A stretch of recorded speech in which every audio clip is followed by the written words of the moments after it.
સંવત 1847 ધોળકા તાલુકાના કોકા ગામે ગામધણી વાઘેલા દરબાર શ્રી અખેરાજજી અને વીરા કુંવરબાની કુખે જન્મેલા મુક્તરાજ ગુમાનસિંહજી જીવનભર શ્રીહરિના અંગભૂત પાર્ષદ બનીને રહ્યા. કોકા કે ગુમાનજી નામા ક્ષત્રિ ગ્રાસવંત શુભ ઠામા સત્સંગ ભયે હરિ મિલે જા દિન સે હરિ કી સેવા में રહે તા દિન સે.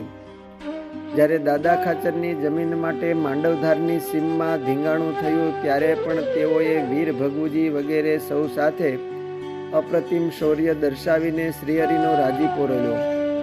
શ્રીહરિના વિચરણમાં તેઓ કાયમ સાથે રહેતા અને સર્વ પ્રકારે સેવાઓ કરતા.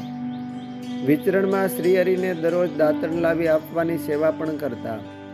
ડભાણના મહાયજ્ઞ વખતે તેઓએ સૌ કોઈએ શ્રીહરિને ધરાવેલા આભૂષણો તેમજ રોકડ રૂપિયાનું પોતાના સ્વરચિત કાવ્ય હરિચરિત્ર ચિંતામણીના 105મા અધ્યાયમાં અતિ ચીવટથી આબેહૂબ વર્ણન કર્યું છે.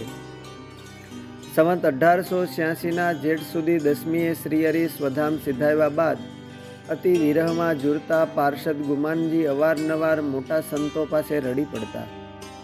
એક સમયે વડતાલમાં તેઓ સદગુરુ ગોપાળાનંદ સ્વામી પાસે પગ પકડીને રડી પડ્યા. સ્વામીએ આશ્વાસન આપ્યું છતાં ધીરજ ધારી ન શક્યા. રડતી આંખે સ્વામીને વિનંતી કરી કે સ્વામી, મને શ્રીહરિ વગર ચેન પડતું નથી. એમની સેવા વગર હવે દિન રાત દુઃખ જ લાગે છે. મને કૃપા કરીને આપની સેવામાં રાખો, મને સાધુ કરો અને કાયમ આપની સેવામાં રહેવું છે. ગોપાળાનંદ સ્વામી એમના સેવામય જીવનથી અતિ રાજી હોય આચાર્ય શ્રી રઘુવીરજી મહારાજ પાસે દીક્ષા અપાવીને વાસુદેવ ચરણ સ્વામી એવું નામ રખાયું. સાધુ થયા બાદ સદગુરુ ગોપાળાનંદ સ્વામીની આજ્ઞાએ તેઓ સદગુરુ ભાયાત્માનંદ સ્વામીની સેવા કરીને સ્વામીને ખૂબ રાજી કર્યા. એમની સાધુતાને બિરદાવતા આચાર્ય શ્રી રઘુવીરજી મહારાજ વારે વારે કહેતા કે શ્રીહરિના ઇંગિતજ્ઞ સેવક વાસુદેવ ચરણ સ્વામી તો અમૂલ્ય રત્ન જેવા છે. સંવત 1915માં આચાર્ય શ્રી રઘુવીરજી મહારાજ ધોલેરા પધાર્યા ત્યારે તે સમયે વાગડથી સદગુરુ ભાયાત્માનંદ સ્વામીને તેડાવ્યા. એ વખતે વાસુદેવ ચરણ સ્વામીના સદગુણ જોઈને એમને ધોલેરા મંદિરના મહંત બનાવ્યા. જ્યારે રઘુવીરજી મહારાજ બીમાર થયા ત્યારે પોતે 2-3 માસ વડતાલ રોકાઈને એમને પોતે શ્રીહરિના ચરિત્રો દરરોજ સંભળાવતા.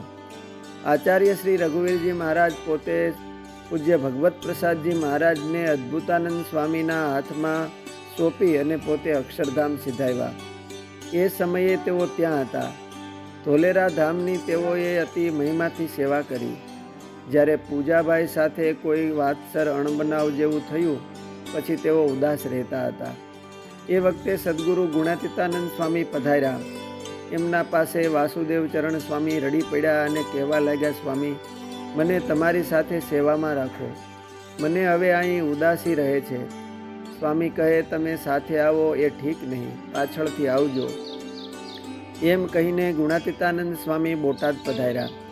વાસુદેવ ચરણ સ્વામીને ગુણાતીતાનંદ સ્વામીએ શ્રીજીને ધરાવીને શેરડી જમાડી ને એમની ઉદાસી ટાળી. પછી સ્વામી સાથે તેઓ જૂનાગઢ આવ્યા ને ત્યાં રહી સદગુરુ ગુણાતીતાનંદ સ્વામી પાસે ઉપદેશામૃતનું પાન કર્યું.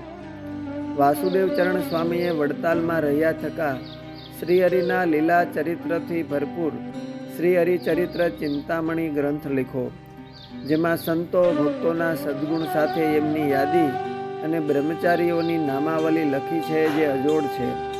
આમ મુક્તરાજ ગુમાનજી શ્રીહરિની સેવા કરીને ત્યાગી થઈ પછી વાસુદેવ ચરણ સ્વામી નામે ધોલેરા મંદિરની તેમજ સાહિત્ય સર્જનની સેવાની અજોડ મિસાલ કાયમ કરીને સંવત 1940માં અક્ષરધામ સિધાવ્યા. અસ્તુ. જય સ્વામિનારાયણ. શ્રીહરિ ચરિત્ર ચિંતામણીમાંથી.